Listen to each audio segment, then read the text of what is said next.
Ao anatin'ny tontolon'ny fanabeazana no andraisantsika ny vahintsika amin'ity takariva ity sy tsisa koa zany fa madame mampianana mpampianatra ny lalam-piofanana serasera eo anivon'ny université tsy miankina GSI miarabanao tompoko tonga soa amin'ity takariva ity.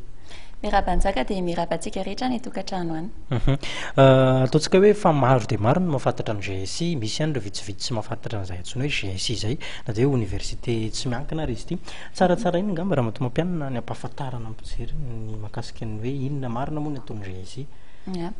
GSI dia université professionnelle privée misy filière efatra ao aminay, misy multimédia et communication, management des affaires, ny informatique de gestion ary ny génie BTP. Ny GSI ihany koa dia efa 10 ans d'existence, izany hoe efa 10 taona nampianarana ary misy ny bac+2 hatramin'ny bac+5. Aiza moa ny ahitana ny université GSI? Misy toerana telo ahafahantsika mahita ny GSI, dia ny GSI Antaninarenina, GSI Analakely ary ny GSI Ambodifilaho. Teny ianao teo ny mahakasika an'ireo hoe ataontsika hoe diplôme izay avoakany avy eo anivon'ny GSI, mampimetra-panontaniana maro tokoa amin'izao hoe ohatran'ny ahoana ary ny diplôme izay avoakan'ny GSI eo anatrehan'ireo mpianatra marobe izay eo anivon'ny sekoly. Diplôme avao amin'ny GSI zany tsisy atahorantsika satria diplôme avao dia habilité par l'État. Io habilitation io dia équivalent amin'ny homologation hatrizay, fa nanomboka tamin'ny taona 2012 dia efa miova habilitation indray zao no azon'ny fampianarana zany hoe ankatoavin'ny fanjakana ny diplôme izay mivoaka avao amin'ny GSI. Raha oharina amin'ny université privée sasany manatanteraka ireto lalam-piofanana ireto, inona mampiavaka ny GSI?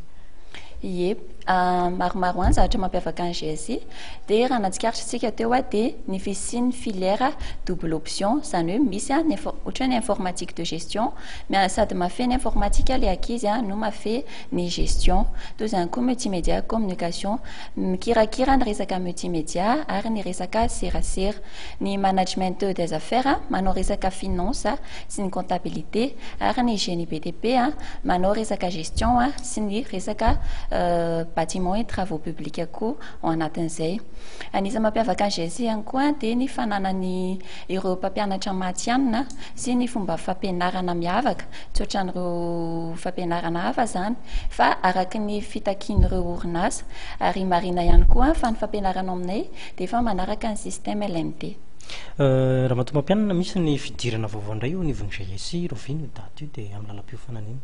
Ny fidirana farany ao aminay zany hoe 3e vague izy ity dia amin'ny 4 mars, fidirana première année jusqu'à 5e année, dia ireo filière anankiefatra ireo zany misy ny fidirana amin'ny 4 mars io avokoa. Mazava izay resadresaka nentin'ny madame mampianana mpampianatra eo anivon'ny GSI izay teny fanentanana no atolotra antsika mijery amarana antsika ny resadresaka.